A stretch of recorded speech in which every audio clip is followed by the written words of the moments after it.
നമസ്കാരം. പ്രദർശനം ഡോക്യുമെൻ്ററിയുടെ ഭാഗമായുള്ള പ്രദർശനം അറ്റ് 5:30 എന്ന ഈ പ്രോഗ്രാമിലേക്ക് എല്ലാവർക്കും സ്വാഗതം. കഴിഞ്ഞ എപ്പിസോഡിൽ നമ്മൾ എന്താണ് വിഷു, വിഷുവിൻ്റെ പ്രത്യേകത എന്താണ്, വിഷു എങ്ങനെയാണ് ഉണ്ടായത്, അങ്ങനെയുള്ള പല കാര്യങ്ങളെപ്പറ്റി നമ്മൾ വിശദമായി ചർച്ച ചെയ്ത വിഷയമായിരുന്നു. ഇന്ന് അതിനു മുൻപ് ഉള്ള ഒരു എപ്പിസോഡിൽ നമ്മൾ പറഞ്ഞിരുന്നത് നിലവിളക്കിന്റെ പ്രാധാന്യം എന്താണ്. നിലവിളക്കിൽ തിരി കൊളുത്തുന്നത്, 7 ദിക്കിലേക്ക് തിരിയിടുന്നത്, 7 തിരി 5 തിരി, ഇതിനൊക്കെ പ്രത്യേകത എന്താണ്, ഇന്ന കാര്യങ്ങളെ പറ്റിയാണ്. അതിന് ആദ്യപടി എന്നതോണം നമ്മൾ നിലവിളക്ക് എന്താണെന്ന് പറഞ്ഞിട്ടുണ്ടായിരുന്നു. നിലവിളക്കിന്റെ അടിഭാഗം എന്താണ്, രണ്ട് ഭാഗം എന്താണ്, മുകളിലെ ഭാഗം എന്തൊക്കെയാണെന്ന് നമ്മൾ സൂചിപ്പിച്ചിട്ടുണ്ടായിരുന്നു, വിശദമായി ചർച്ച ചെയ്തതാണ്. അതിനുശേഷം നമ്മൾ അതിന്റെ നിലവിളക്കിന്റെ തിരി കൊളുത്തുന്നത് ഏത് ദിക്കിലേക്കാണ്, അതിന്റെ മഹാത്മ്യം എന്താണെന്നൊക്കെ നമ്മൾ വരുന്ന എപ്പിസോഡിൽ പറയാന്ന് പറയുന്നത്. അതിനിടയിലാണ് നമ്മുടെ വിഷു വന്നിരുന്നത്. അപ്പം വിഷുവിനോട് നമ്മൾ കഴിഞ്ഞ എപ്പിസോഡിൽ വിഷുവിനെ പറ്റിയുള്ള നമ്മളെ കാര്യങ്ങളൊക്കെ ചർച്ച ചെയ്തിട്ടുണ്ടായിരുന്നു. എന്താണ് വിഷു എന്നുള്ള കാര്യങ്ങളൊക്കെ ചർച്ച ചെയ്താണ്. അതിൽ കുറച്ച് ഭാഗങ്ങൾ കൂടി നിങ്ങളെ ശ്രദ്ധയിൽപ്പെടുത്താനുണ്ട്.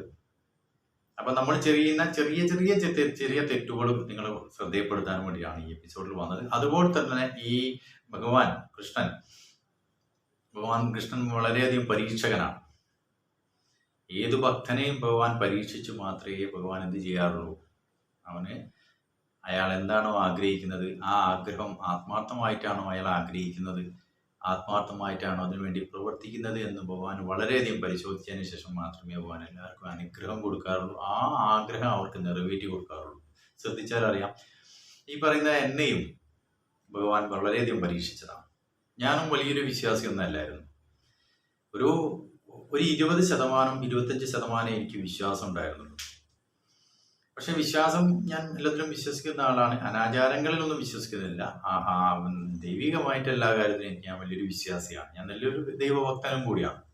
എന്നിരിക്കെ 25% മാത്രമേ ഉള്ളൂ എനിക്ക് ഒരു 5-6 വർഷം മുന്നേ വിശ്വാസം ഉണ്ടായിരുന്നു. 25% എനിക്ക് വിശ്വാസമുണ്ട്. അപ്പം എന്നെ പ്രദർശനം എന്ന് പറഞ്ഞ ഡോക്യുമെന്ററിയിലേക്ക് എത്തിച്ചതും, അതേപോലെ തന്നെ ഒരു വിശ്വാസി ആയിട്ട് കാര്യങ്ങളിൽ, വിശ്വാസപരമായിട്ടുള്ള ആധ്യാത്മിക കാര്യങ്ങളെ കുറിച്ച് കൂടുതൽ പഠിക്കാനും പ്രേരണയായതും എൻ്റെ അഹങ്കാരങ്ങൾ, നമ്മളിപ്പോ ഒരു കാര്യത്തിൽ ഇപ്പോൾ അതിനൊരു ഉദാഹരണം ഞാൻ പറയാം. എനിക്ക് പറ്റിയൊരു ചരിത്ര സംഭവമാണ് കേട്ടോ. ഗുരുവായൂർ പോയ സമയത്ത് എനിക്ക് സംഭവിച്ചതാണ്. ഒരു ദിവസം ഞാൻ പറഞ്ഞല്ലോ, ഞാനൊരു 25% ഭക്തനാണ്. 75% ഭക്തനല്ലായിരുന്നു. എനിക്ക് അങ്ങനത്തെ അനാചാരങ്ങളൊന്നും വലിയ വിശ്വാസങ്ങളില്ല. പക്ഷെ ഞാൻ ദൈവീകരമായിട്ടുള്ള എല്ലാ കാര്യങ്ങളും, അമ്പലങ്ങളൊക്കെ വിശ്വസിക്കുന്നുണ്ടെങ്കിലും ഞാനൊരു ദിവസം ഗുരുവായൂർ പോയി.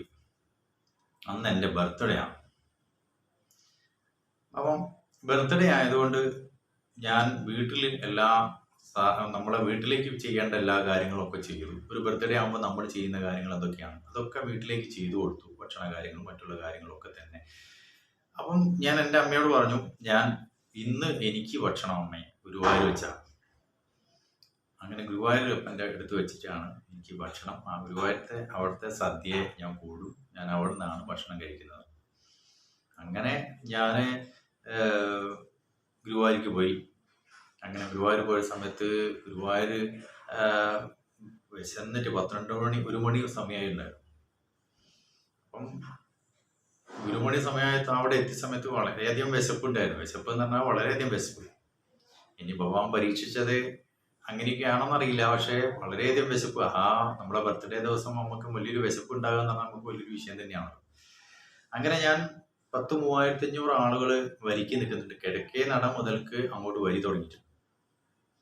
കിഴക്കേ നടന്റെ ഒരു ഭാഗത്തേക്ക് തിരിച്ചിട്ടാണ്, നമുക്ക് കുളത്തിന്റെ ഭാഗത്താണല്ലോ ഗുരുവായൂർ ഭക്ഷണം അന്ന് കൊടുക്കുന്നത് അവിടെ വെച്ചായിരുന്നു. അപ്പൊ അവിടുന്ന് ഗുരുവായൂരപ്പന്റെ ആ കിഴക്കേ നടയിലെ ആ ഫ്രണ്ടിലെ ഭാഗത്ത് നിന്ന് തന്നെ 3500 4000 ആൾക്കാരോടും വരികി നിൽക്കുന്നുണ്ട്.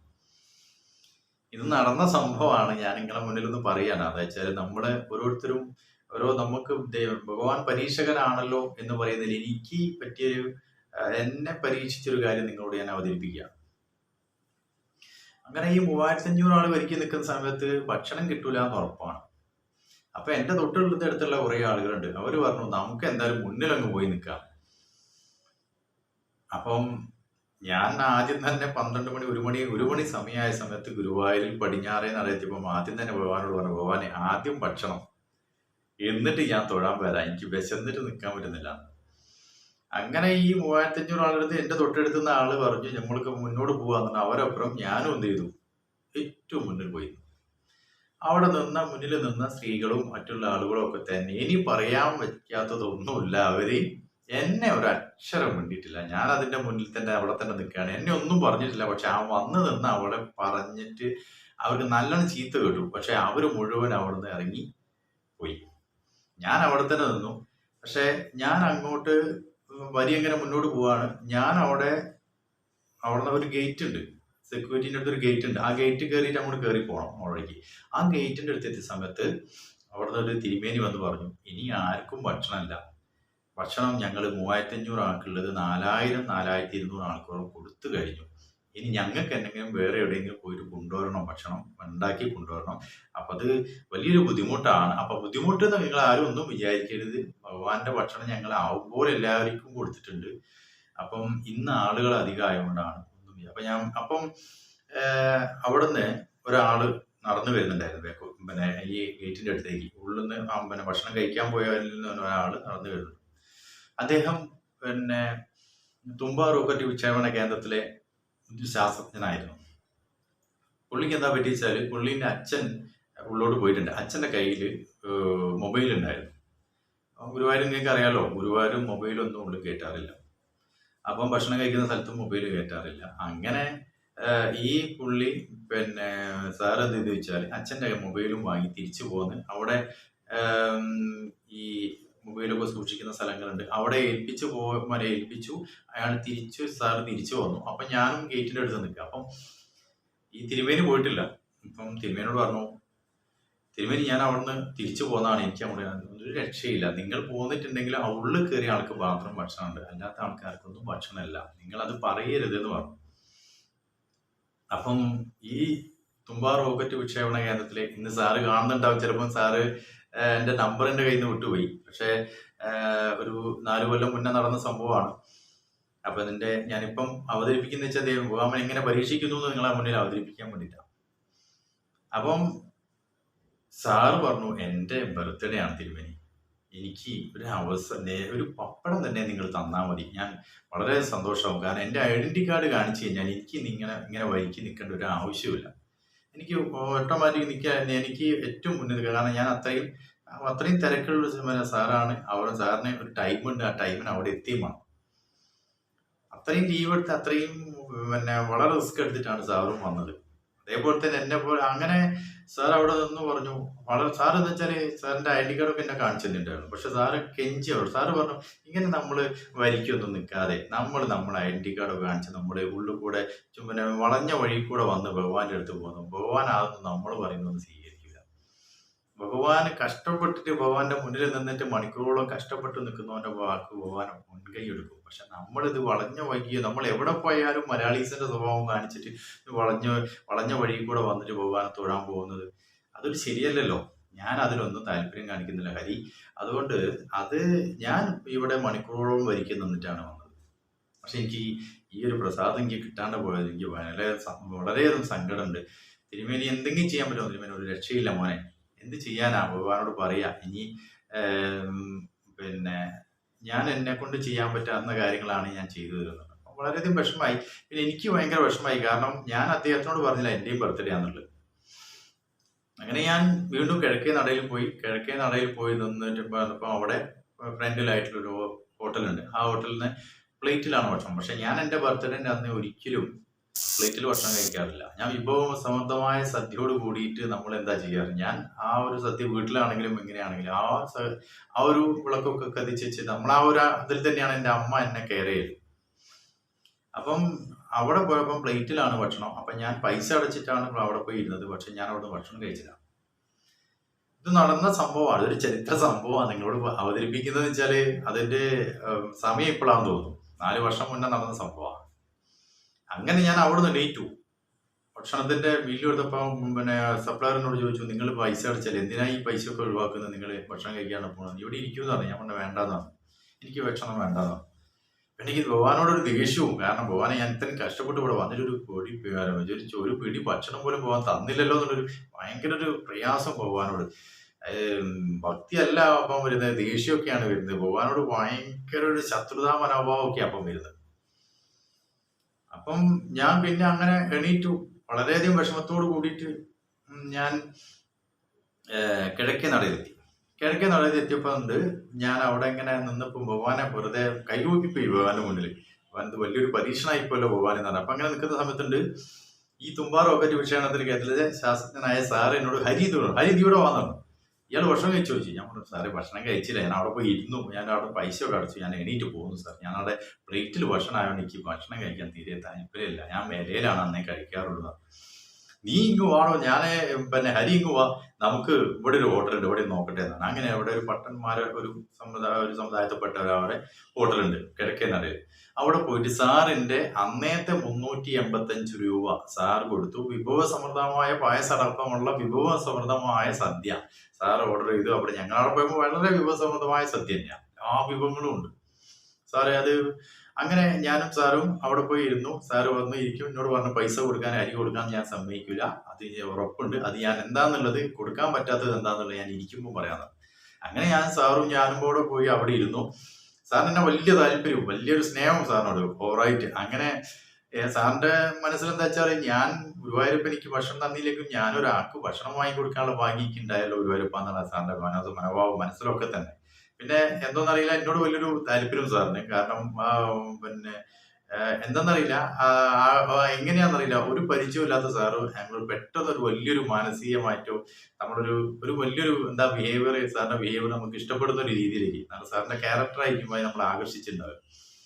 അങ്ങനെ എനിക്ക് സാറിനോടുള്ള ഒരു മമത എന്താ വെച്ചാൽ, സാർ ഇത്രയും വലിയ പൊസിഷനിൽ ഇരിക്കുന്ന ആളാണ്. തിരുവനന്തപുരം തുമ്പ റോക്കറ്റ് വിക്ഷേപണ കേന്ദ്രത്തിലെ ശാസ്ത്രജ്ഞനായ സാറ് വലിയൊരു പോസ്റ്റിൽ ഇരിക്കുന്ന ആളാണ്. സാർ അത്രയും ആ ഐഡന്റി കാർഡ് കാണിച്ചു കഴിഞ്ഞാൽ സാറിന് ഒറ്റ ആളെയും പരിചയിക്കേണ്ട ആവശ്യമൊന്നുമില്ല, മണിക്കൂറൊന്നും വേണം. പെട്ടെന്ന് ഉള്ളിൽ തന്നെ പോയിട്ട് സാറിനെ കാണിച്ചും ഭക്ഷണമൊക്കെ സുഖമായി കഴിച്ചു പോരാ. പക്ഷെ സാർ അത് ചെയ്തില്ല.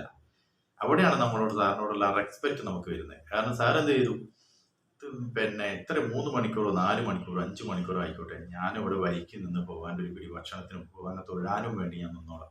ആ ഒരു മാനസികാവസ്ഥയോട് പറഞ്ഞോട് വളരെ റെസ്പെക്ട് തോന്നി. അങ്ങനെ ഞാൻ ഒരാളെ അടുത്ത് പോയിട്ട് ഒരാളോട് പോയി ഭക്ഷണം കഴിക്കാനൊന്നും അന്നത്തെ ദിവസം ഞാൻ തയ്യാറാവില്ല. പക്ഷെ ഞാൻ സാറ് പോയി, സാറ് പൈസ അടച്ചതൊന്നും സംഭവിച്ചില്ല. സാറ് പൈസ അടച്ചു, ഞങ്ങൾ ഇരുന്ന് ഞങ്ങൾ ഭക്ഷണം കഴിക്കുമ്പോഴാണ് സാറ് പറയുന്നത്, പക്ഷെ അതുവരെ എനിക്ക് അറിയില്ലായിരുന്നു കേട്ടോ സാറിന്റെ ബർത്ത്ഡേ ആണെന്നുള്ളതൊക്കെ. പക്ഷെ അന്ന് സാറ് പറഞ്ഞിട്ടുണ്ടായിരുന്നു അവിടെ നിന്ന് എന്റെ ബർത്ത്ഡേ. പക്ഷെ ഞാൻ അതൊന്നും മൈൻഡ് ചെയ്തില്ല. എന്നോട് പറഞ്ഞിട്ടുണ്ടായിരുന്നു ബർത്ത്ഡേ എന്നൊക്കെ പറഞ്ഞിട്ടുണ്ടായിരുന്നു. പക്ഷെ സാർക്ക് അറിയില്ല, എനിക്ക് മനസ്സിലായിട്ടുണ്ട് സാറിന് എന്റെ ബർത്ത്ഡേ ആണെന്നുള്ളത് മനസ്സിലായിട്ടുണ്ട്. പക്ഷെ ഞാൻ അത്ര അടുപ്പം അന്നേരം ഇല്ലല്ലോ. കാരണം അന്ന് വന്ന് സാറ് മൊബൈൽ വെച്ച് അങ്ങ് തിരിച്ചു വന്ന സംഭവമല്ലേ. അപ്പം അങ്ങോട്ട് പറയൽ തിരുമേനോട് പറയുമ്പോൾ ഞാൻ അത്ര മൈൻഡ് ചെയ്തില്ല. പക്ഷെ എന്റെ ബർത്ത്ഡേ അന്നാണെന്നുള്ളത് സാറിന് അറിയില്ല. സാറിന്റെ ബർത്ത്ഡേ നമ്മൾ മനസ്സിലാക്കുന്നു, എന്റെ ബർത്ത്ഡേ അന്നാണെന്നുള്ളത് സാറിന് മനസ്സിലായിരുന്നു. അങ്ങനെ സാറ് എന്നോട് കാര്യങ്ങളൊക്കെ പറഞ്ഞപ്പോ എന്നോട് പറഞ്ഞു, ഹരി ഇന്ന് എന്റെ ബർത്ത്ഡേ ആണല്ലോ, ഞാൻ ഭഗവാന്റെ ഒരു പിടി ഭക്ഷണം കഴിക്കാൻ വേണ്ടി വന്നതാ. പക്ഷെ എനിക്കത് കിട്ടിയിട്ടില്ല. പക്ഷെ എന്തോന്നറിയില്ല, ഹരിക്ക് അനിയനെ പോലെ ഒരാളാകുമ്പോ അപ്പൊ ഹരിക്കൊരു ഭക്ഷണം വാങ്ങി തരാൻ പറ്റിയത് എനിക്ക് വളരെയധികം സന്തോഷമുണ്ട്. ഇത് ചിലപ്പം ഭഗവാൻ തന്നെ ചെയ്തു. അപ്പൊ ഞാൻ പറഞ്ഞു, ഞാനൊരു കാര്യം പറയട്ടെ എന്ന് ചോദിച്ചു. എന്താന്ന് ചോദിച്ചു. കാര്യം പറയാൻ പറഞ്ഞു. അപ്പൊ ഞാൻ പറഞ്ഞു, സാറേ ഇന്ന് എന്റെ ബർത്ത്ഡേ ആണ്, ഞാനിന്ന് ഗുരുവായൂർ വന്ന് ഭക്ഷണം കഴിക്കാൻ വേണ്ടി വന്നായിരുന്നു. എന്റെ ഭക്ഷണം ഗുരുവായൂരിൽ വെച്ചിട്ട് വീട്ടിലെല്ലാ സമൃദ്ധമായ സദ്യക്ക് എല്ലാ സാധനങ്ങളൊക്കെ മേടിച്ചു കൊടുത്തതാണ്. വീട്ടിലെല്ലാ വിഭവസമൃദ്ധമായ സദ്യ എന്റെ വീട്ടിൽ നടക്കുന്നുണ്ട്. പക്ഷെ എന്റെ ഭക്ഷണം ഞാൻ ഇന്ന് ഗുരുവായൂരപ്പന്റെ ഭക്ഷണമാണ് എനിക്ക് അത് എന്ന് പറഞ്ഞിട്ട് ആ പ്രസാദം മാത്രം മതി എനിക്കിന്ന് എന്നാണെങ്കിലും ആ പ്രസാദം ഞാൻ ആത്മാർത്ഥമായി സ്വീകരിച്ച് കഴിക്കാൻ തന്നെയാണ് ഞാൻ വന്നിരുന്നത്. അപ്പം ഇത് പറഞ്ഞപ്പോ സാർ ആകെ ആശ്ചര്യപ്പെട്ടു. കാരണം സാറിന്റെ ബർത്ത്ഡേ ആണ്, സാർ ഒരാളെ പരിഗണിച്ച് ഒരാളെ എന്നെപ്പം ഒന്ന് വന്ന് നമ്മളെ ഭക്ഷണം കഴിക്കാനിരുന്നു. അപ്പം ഞാൻ പറയാണ് സാറോട്, എന്റെയും ബർത്ത്ഡേ ആയിരുന്നു സാർ എന്നത്. അപ്പൊ സാർ ആകെ എന്താ ഭയങ്കര സാറിന് വല്ലാത്തൊരു ഒരു സന്തോഷമോ എന്തൊക്കെയോ, സാറിന്റെ കണ്ണിലാകെ വെള്ളം നിറഞ്ഞു. അങ്ങനെ ഞങ്ങൾ ഭക്ഷണം കഴിച്ചു. ഞാൻ പറഞ്ഞു, സാർ ഇനി ഞാൻ ഇന്നൊരു കാര്യം തീരുമാനിച്ചിട്ടു, ഇന്ന് ഇവിടുന്ന് ഭഗവാന്റെ ഭക്ഷണം കഴിക്കാതെ ഞാൻ ഇവിടുന്ന് പോകില്ല. അങ്ങനെ പിന്നെ സാറ് പറഞ്ഞു, എനിക്ക് ഹരി പറയും പോലെ നിൽക്കാൻ കഴിയില്ല, ഞാൻ ഇതന്നെ അത്രയും റിസ്ക് എടുത്ത് വന്നതാണ്, എനിക്ക് പെട്ടെന്ന് റിപ്പോർട്ട് ചെയ്യേണ്ടതുണ്ട്, അപ്പൊ അതുകൊണ്ട് ഹരി ഭക്ഷണം കഴിക്കാം, പിന്നെ കഴിച്ചിട്ട് പിന്നെ സാറിനെ വിളിച്ച് പറയൂ, വളരെ സന്തോഷാവും. അപ്പം എന്റെ കൂട്ടത്തില് ഭക്ഷണം കഴിക്കാൻ എന്റെ കൂടെ കൂടിയതൊക്കെ വളരെ സന്തോഷം എന്നൊക്കെ പറഞ്ഞ് ഞങ്ങൾ പിരിഞ്ഞു. അങ്ങനെ വൈകിട്ട് ഞാൻ പോയിട്ടില്ല, ഞാൻ അവിടുന്ന് ഭക്ഷണം കഴിച്ചേ പോകുള്ളൂ. വൈകിട്ടും ഭക്ഷണം ഉണ്ടെന്ന് പറഞ്ഞു. 900 ആൾക്ക് ഭക്ഷണം ഉണ്ട് വൈകിട്ട്, 20 അന്ന്. അവിടുന്ന് ഒരു സെക്യൂരിറ്റി അവിടെ ഉള്ള പിന്നെ ഉദ്യോഗസ്ഥന്മാരായാലും ഒരാളിനോട് പറഞ്ഞതാണ്. അങ്ങനെ ഞാൻ വൈകുന്നേരം കുളിച്ച് അമ്പലക്കുളത്തും തന്നെ കുളിച്ചു, അവനെ പോയി അവിടെയൊക്കെ തൊഴുതു, എല്ലാ പരിപാടിയും ഭഗവാൻ ഉള്ളിൽ തന്നെ കയറി തൊഴുതു. വരിക്ക് നിന്നിട്ട് തന്നെ 4 മണിക്കൂറോളം വരിക്ക് നിന്ന് ഉള്ളിൽ തന്നെ ഭഗവാനെ തൊഴുതു. ആ ഭഗവാന്റെ മുന്നിൽ ഒരു കള്ളച്ചിരി ഉണ്ടായിരുന്നു കേട്ടോ. അന്നേരം തന്നെ ഞാൻ തൊഴുന്നത്, ഞാൻ 1 പ്രാവശ്യം തൊഴുതു, പിന്നെ നോക്കുന്ന ഭഗവാന്റെ മുഖത്തേക്ക് ചിരിക്കുന്ന മാതിരി തന്നെ എനിക്ക് തോന്നുന്നു, അതിന്റെ ഒരു തോന്നലായിരിക്കാം. അങ്ങനെ ഞാൻ തൊഴുതു കഴിഞ്ഞു. പിന്നെ എല്ലാരും പിടിച്ചു മാറ്റുന്നുണ്ട്. അപ്പൊ നമ്മൾ തൊഴുന്ന സമയത്ത് നമ്മളോട് നിങ്ങൾ തൊഴുതോളൂ, എത്ര ദൂരം നിന്ന് വന്നാണോ എന്ന് വെച്ചാൽ അപ്പൊ നമ്മൾ തൊഴുതോളൂ എന്ന് പറഞ്ഞു. അങ്ങനെ ഞങ്ങള് തൊഴുതു. 2 വലം വെച്ച് മൂന്നാമത്തെ വലം വെക്കുന്ന സമയത്ത് നമ്മൾ പ്രദക്ഷിണം വെക്കല്ലോ. 3ാമത്തെ പ്രദക്ഷിണം വെച്ച സമയത്ത് ആ കൗണ്ടർ ഉണ്ട്, ഉള്ളിലൊരു കൗണ്ടർ ഉണ്ട്. നമ്മള് പിന്നെ നമ്മൾ പ്രസാദമൊക്കെ ബുക്ക് ചെയ്യുന്ന, പാൽപ്പായസമൊക്കെ ബുക്ക് ചെയ്യുന്ന ഉള്ളിലൊരു കൗണ്ടർ ഉണ്ട്. ആ കൗണ്ടറിന്റെ അടുത്ത് നിന്ന് അതിന്റെ മുകളിലാണ്, ആ കൗണ്ടറിന്റെ മുകളിലുള്ള ബിൽഡിങ്ങിനായിരുന്നു അന്ന് ഭക്ഷണം കൊടുക്കാറുണ്ട്. 4 വർഷം മുന്നേ ആണ് കേട്ടോ. അപ്പം ഒരു നീല ഷാളിട്ട ഒരാള്, ഞാൻ ആ കൗണ്ടറിന്റെ അടുത്ത് ആ പുറത്ത് എത്തിയ സമയത്ത് ഞാൻ തിരിച്ചു പോവാണ്, വീട്ടിലേക്ക് പോകാനുള്ള പറയും. എന്തായാലും ഭക്ഷണം കിട്ടൂല കൃഷ്ണ, പോവാന് ഇത് വല്ലാത്തൊരു പരീക്ഷണമായിപ്പോയി, എന്റെ ജീവിതത്തിൽ എന്നും ഇത് ഒരു ദുഃഖമായി തന്നെ എന്റെ മനസ്സ് കിടക്കുന്നൊക്കെ ഞാൻ ഭഗവാനോട് പറഞ്ഞിട്ടുണ്ട്. ഇത് വല്ലാത്തൊരു പണിയായിപ്പോയി, എനിക്ക് രാവിലെയും കിട്ടി, ഉച്ചയ്ക്കും കിട്ടിയില്ല, വൈകുന്നേരവും കിട്ടിയില്ല ഭക്ഷണം എന്നൊക്കെ പറഞ്ഞ് ഞാൻ ഭഗവാനെ ഇങ്ങനെ പഴിച്ചു പോകാന്ന് പറഞ്ഞാൽ ഞാൻ സ്പീഡിൽ നടക്കുകയും ചെയ്യാം. അപ്പോ ആ ഈ ബിൽഡിങ്ങിന്റെ മുകളിൽ നിന്ന് ഒരാള് പിന്നെ സ്റ്റെപ്പ് ഇറങ്ങി ഇങ്ങനെ വന്നിട്ട് ഒരു നീല ഷാളിട്ടിട്ട് ഒരു ചേട്ടൻ എന്നോട് പറഞ്ഞു, അവിടുത്തെ സ്റ്റാഫാണ്, എന്നെ കൈകൊട്ടി വിളിച്ചു പറഞ്ഞു, ഇയാൾ ഇവിടെ വരികയെന്ന് പറഞ്ഞു. ഞാൻ ചോദിച്ചു എന്താ കാര്യം എന്ന് ചോദിച്ചു. ഇയാൾ ഭക്ഷണം കഴിച്ചു ചോദിച്ചു. ഞാൻ പറഞ്ഞു ഇല്ല. എന്നാൽ നിങ്ങൾക്കുള്ള ഒരാൾക്കുള്ള ഭക്ഷണം മുകളിലുണ്ട് എന്നാണ്. അങ്ങനെ പറഞ്ഞ സമയത്ത് അങ്ങനെയും അപ്പം വളരെ സന്തോഷവും ഇതൊക്കെ തോന്നി. അപ്പൊ ഞാൻ എന്താ വെച്ചാല്, ഞാൻ പിന്നെ കേറിയിട്ട് പെട്ടെന്ന് സ്റ്റെപ്പ് കയറി മുകളിലേക്ക് പോയാൽ മതി എന്ന് പറഞ്ഞു സാറ്, അവിടെ ആ നിന്നോട് പറഞ്ഞ ചേട്ടൻ. അങ്ങനെ ഞാൻ സ്റ്റെപ്പ് കയറി മുകളിലേക്ക് പോയി. മുകളിൽ പോയ സമയത്ത് 899 ആൾ ഇരിക്കുന്നുണ്ട്. ആ ആളിരുന്ന സമയത്ത് അതിൽ എന്റെ ഭക്ഷണം എവിടെ, എന്റെ ഇല എവിടെ എന്നുള്ളതൊന്നും, എനിക്ക് വെച്ച സീറ്റ് എവിടെ നിന്ന് കാണുന്നില്ല. അങ്ങനെ ഞാൻ വീണ്ടും താഴെ ഇറങ്ങി വന്നപ്പോൾ ആ ചേട്ടൻ പറഞ്ഞു, നിങ്ങൾ എന്തൊരാളാണ്, നിങ്ങൾക്കുള്ള ഭക്ഷണമല്ല അവിടെ, നിങ്ങൾ എന്താ അവിടെ പോയി കഴിക്കാത്തത്, നിങ്ങൾ അങ്ങോട്ട് ചെല്ലു, എല്ലാവരും ഇരുന്നല്ലോ അത്. അപ്പൊ ഞാൻ പറഞ്ഞു ചേട്ടാ ഞാൻ കാണുന്നില്ല, നിങ്ങൾ ഒന്ന് വരുന്നതാണ്. അങ്ങനെ അയാൾ എന്നാ ഞാൻ വരാം, ടോർച്ച് എടുത്ത് വരാന്നാണ്. അങ്ങനെ ടോർച്ച് എടുത്തിട്ട്, അയാളെ കയ്യിലൊരു ടോർച്ച് പോലെ സാധനം ഉണ്ട്, ആ എടുത്തിട്ട് പുള്ളി എന്നെ കൂട്ടിക്കൊണ്ട് കൈ പിടിച്ചെന്നെ, എന്റെ കൈ പിടിച്ച് നിങ്ങൾ വരുമെന്നാണ്. ഈ ആ 899 ആൾ ഇരിക്കുക, ഈ സീറ്റ് എവിടെ നിന്ന് കാണുന്നത്, കൈ പിടിച്ച് കൂട്ടിക്കൊണ്ടുപോയിട്ട് ഭഗവാന്റെ മുന്നില്, ഭഗവാന് വെച്ച് വിഭവസമൃദ്ധമായി 2 വിധം പായസം ഒക്കെ പാടെ വെച്ച ഒരു ഇല ഉണ്ട്, ആ ഒരു സീറ്റ്, ആ വിഭവസമൃദ്ധമായ സദ്യ വിളമ്പി വെച്ച ആ ഭഗവാന്റെ മുന്നിൽ, വിളക്കിന്റെ മുന്നിൽ വെച്ച ഇതാണ് നിങ്ങളെ ഭക്ഷണം, ഇത് നിങ്ങൾക്കുള്ളതാണ്, ഇത് ഭഗവാന്റെ ഭക്ഷണമാണ്, ഇത് നിങ്ങൾ കഴിച്ചോളൂ, നിങ്ങൾക്കുള്ളതാണിത്. ഇതാ സീറ്റ്, ഇതാ ഇവിടെ ഇരിക്കൂ, ഇവിടെ സീറ്റൊക്കെ പുള്ളി ഒരു സീറ്റ് എടുത്ത് കൊണ്ട് തന്നു, ഒരു ചെയർ എടുത്ത് തന്നു, ഇതാ ഇവിടെ ഇരിക്കൂ, ഇത് ഭഗവാന്റെ ഭക്ഷണമാണ്, വിഭവസമൃദ്ധം 2 വിധം സദ്യയൊക്കെ പായസമൊക്കെ ആ കേമനാണ്, നിങ്ങൾക്കാണ് ഈ ഭഗവാന്റെ അനുഗ്രഹം തന്നത്, കാരണം നിങ്ങൾക്കുള്ള ഭക്ഷണമാണല്ലോ ഇത്, ഞങ്ങൾ കുറെ ആൾക്കാർക്കൊക്കെ കൊടുത്തു കഴിഞ്ഞിട്ട് നിങ്ങൾക്ക് ഒരാൾക്കുള്ള ഭക്ഷണത്തിന് ഞാൻ താഴെ ഇറങ്ങി വന്ന് നിങ്ങളോട് പറഞ്ഞില്ലേ, അപ്പൊ നിങ്ങൾക്ക് ഒന്നും വേണ്ട, ഇത് ഭഗവാന് വെച്ച ഭക്ഷണമാണ്, അത് നിങ്ങൾക്ക് കഴിക്കാം, ഇരിക്കും അവിടെ നിന്നാണ്. സത്യം പറഞ്ഞാൽ ഞാൻ അവിടെ ഇരുന്ന സമയത്ത് ആ കരഞ്ഞു. അപ്പൊ എന്നോട് അടുത്തുള്ള ഒരാൾ ചോദിച്ചു, നിങ്ങൾ എന്താണ് ഇങ്ങനെ കണ്ണിൽ വെള്ളമൊക്കെ നിറഞ്ഞല്ലോ, എന്താ പ്രശ്നം എന്ന് ചോദിച്ചു. അപ്പൊ ഞാൻ പറഞ്ഞു ഇങ്ങനെ സംഭവം ഉണ്ടായിരുന്നു, ഇപ്പോ ഭഗവാന് വെച്ച ഭക്ഷണം എനിക്ക് തന്നപ്പോ എനിക്ക് വളരെ സന്തോഷം തോന്നിപ്പോയി, അതുകൊണ്ട് കരഞ്ഞു വരാൻ. അത് കേട്ട പുള്ളി കരഞ്ഞു. പുള്ളി ആകെ ഭയങ്കര ഒരു സ്റ്റേണായിരിക്കുന്ന നല്ലൊരു സ്ട്രെങ്ത് ഉള്ള ആളാ. പുള്ളി ആകെ ഇത് കേട്ടപ്പോ എന്റെ ഭഗവാൻ, ഇത് വലിയൊരു പരീക്ഷണാണല്ലോ, ഞാനും ഭഗവാനോടപ്പോ കരഞ്ഞിട്ട് ഭഗവാനോട് വന്നപ്പോ ഭഗവാൻ ഇതൊരിക്കലും മറക്കാൻ പറ്റാത്തൊരു സംഭവമാണ്, എന്റെ ജീവിതത്തിൽ തന്നെ മരിക്കുമ്പോ നമ്മൾ ഒരിക്കലും മറക്കാൻ പറ്റാത്തൊരു സംഭവം. അത്രയ്ക്ക് പരീക്ഷകനാണ് ഭഗവാൻ. നമ്മൾ ഓരോരുത്തരെയും ഭഗവാൻ പരീക്ഷിക്കും നമ്മളെ. നമ്മൾ എന്ത് കാര്യം ചെയ്യുന്നോ ഭഗവാൻ അത് നമുക്ക് ആവശ്യമുണ്ടോ, നമ്മൾ ആത്മാർത്ഥമായിട്ടാണോ നമ്മൾ അതിന് വേണ്ടി ശ്രമിക്കുന്നത് എന്നൊക്കെ ഭഗവാൻ ചോദിക്കും. നമ്മൾ അവിടെ വന്നിട്ട് ഭഗവാനെ തൊഴാൻ വേണ്ടി ഗുരുവായൂർ പോയിട്ട് ഭഗവാന്റെ മുന്നിൽ ആദ്യം പോയിട്ട് ഭഗവാനെ ആദ്യം ഭക്ഷണം കഴിക്കട്ടെ, വിശന്നിട്ട് കണ്ണ് കാണുന്നില്ല ഇതൊന്നും പറഞ്ഞാൽ അത് പറ്റൂല. ഭഗവാൻ ആ ഭക്ഷണം, ആ വിശപ്പ് സഹിച്ചുകൊണ്ട് തന്നെ ഭഗവാനെ പോയി ഉള്ളിൽ പോയി തൊഴുതു അവിടെ വന്നിട്ട് ഞാൻ വഹിക്കുന്നതിന് ഒരു പക്ഷേ എനിക്ക് ഭക്ഷണം കിട്ടിയായിരുന്നു. പക്ഷെ ഞാൻ എന്താ പറഞ്ഞത്, ഭഗവാനെ ആദ്യം ഭക്ഷണം വിശന്നിട്ടൊരു നിവൃത്തിയില്ല ഭഗവാനെ, ഞാൻ ആദ്യം പോയി വരിക്കി നിൽക്കുക. എപ്പം ചുളിഞ്ഞ ഒരു വളഞ്ഞ വഴി കൂടിയാണ് പിന്നെ ഭക്ഷണം കഴിക്കാൻ പോകുന്നത്. മറ്റുള്ളവരപ്പം നമ്മളും പോരും, നമ്മളോട് പറയാം നിങ്ങളും പോരൂ, നമുക്ക് മുന്നിൽ പോയി നിൽക്കുക, അത് ഭക്ഷണം കിട്ടാണ്ട് വകുപ്പുണ്ടാവില്ല അങ്ങനെയാണെങ്കിൽ. അപ്പൊ അത്രയ്ക്ക് പരീക്ഷകനാണ് ഭഗവാൻ. അപ്പൊ നമ്മളിതിൽ പറഞ്ഞു കൊണ്ടുപോകുന്നത് എന്താന്ന് വെച്ചാൽ, നിങ്ങളെ രാവിലെ കണി ഒരുക്കി വിഷുക്കണി ഒരുക്കി വെക്കുന്ന സമയത്ത് അതിന്റെ മുന്നിൽ വെച്ച പ്രസാദങ്ങളൊന്നും തന്നെ, വിഭവങ്ങളോ ഒന്നും തന്നെ നിങ്ങൾ എന്ത് ചെയ്യരുത്, ഭഗവാന് നിവേദിച്ച് ഭഗവാൻ അത് സമർപ്പിച്ചു കഴിഞ്ഞാൽ അതിൻ്റെ ഒരു സമയമുണ്ട്, ആ സമയം കഴിയാതെ നിങ്ങൾ അതൊന്നും എടുത്ത് കഴിക്കരുത്. മിക്ക വീടുകളിൽ ഉണ്ടാകുന്ന സംഭവങ്ങളൊക്കെ, പല വീടുകളും ഇതൊന്നും ചെയ്യാത്ത നല്ല രീതിയിൽ പോകുന്ന വീടുകളുണ്ടാകും, പക്ഷെ അത് നമ്മൾ പല വീടുകളിലും കാണുന്ന ഒരു സംഗതിയാണ്. പിന്നെ ഭഗവാൻ സമർപ്പിച്ചു കഴിഞ്ഞാൽ ഭഗവാൻ അത് ഏറ്റെടുത്താണ്. ഭഗവാനോട് ചോദിക്കാതെ ഭഗവാൻ എടുത്തിട്ടുണ്ടെങ്കിൽ ഭഗവാൻ അത് വളരെ ബുദ്ധിമുട്ടാക്കും. അപ്പൊ ആ സർവ്വ ഐശ്വര്യങ്ങളും നമുക്ക് കിട്ടാൻ വേണ്ടിയിട്ടാണല്ലോ ആ ഒരു കൊല്ലത്തെ അനുഭവം. നമുക്ക് വളരെ സമ്പൽ സമൃദ്ധിയും ഐശ്വര്യങ്ങളും ഒക്കെ ഒരുപോലെ എല്ലാ ദിവസങ്ങളും, അത് 365 ദിവസങ്ങൾ തന്നെ ആണെങ്കിൽ അത് ആ ദിവസങ്ങളിലൊക്കെ തന്നെ കിട്ടിയിട്ട് നമ്മൾ അടുത്ത വർഷം ഇതിനെയും കാട്ടിലും ഉയർച്ചയിലേക്ക് എത്തണം എന്നുള്ള ആഗ്രഹം കൊണ്ടാണല്ലോ നമ്മൾ അങ്ങനെയൊക്കെ ആ ഒരു കാര്യങ്ങളൊക്കെ അതിൽ തന്നെ ഉണ്ട്. ഭഗവാനായിട്ട് ബന്ധപ്പെട്ടുള്ള കാര്യങ്ങളൊക്കെ ഭയങ്കര തന്നെയാണ്. ഭഗവാൻ പല രൂപത്തിലാവും വരും. കുട്ടിയുടെ രൂപത്തിൽ വരും, യുവാവിന്റെ രൂപത്തിൽ വരും, ബാക്കിയുള്ള പല രൂപത്തിലും ഭഗവാൻ പ്രത്യക്ഷപ്പെടും. നമ്മളെ ഓരോരുത്തരും ഓരോ സ്ഥലത്തെയും ഓരോ പ്രത്യേകതയ്ക്ക് അനുസരിച്ചാണ്. അപ്പോൾ ഗുരുവായൂരപ്പനോട് നമ്മൾ എന്ത് കാര്യങ്ങൾ ചെയ്യുമ്പോൾ വളരെയധികം സൂക്ഷിച്ചു വേണം. ഭഗവാൻ വളരെയധികം പരീക്ഷകനാണ്.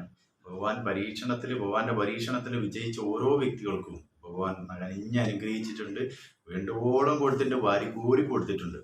അപ്പം ഇനി എന്തെങ്കിലും നമ്മൾ കണി വെച്ച് കഴിഞ്ഞാൽ നമ്മൾ ആ പ്രസാദങ്ങളും കാര്യങ്ങളും, അതല്ലെങ്കിൽ അവിടെ വെച്ച കണിയിലുള്ള കാര്യങ്ങളും, ഫ്രൂട്ട്സ് ആണെങ്കിലും മറ്റുള്ളതാണെങ്കിലും ഒന്നും തന്നെ നമ്മൾ ആ കണി വെച്ച സമയം കഴിയാതെ എടുത്ത് കഴിക്കരുത്.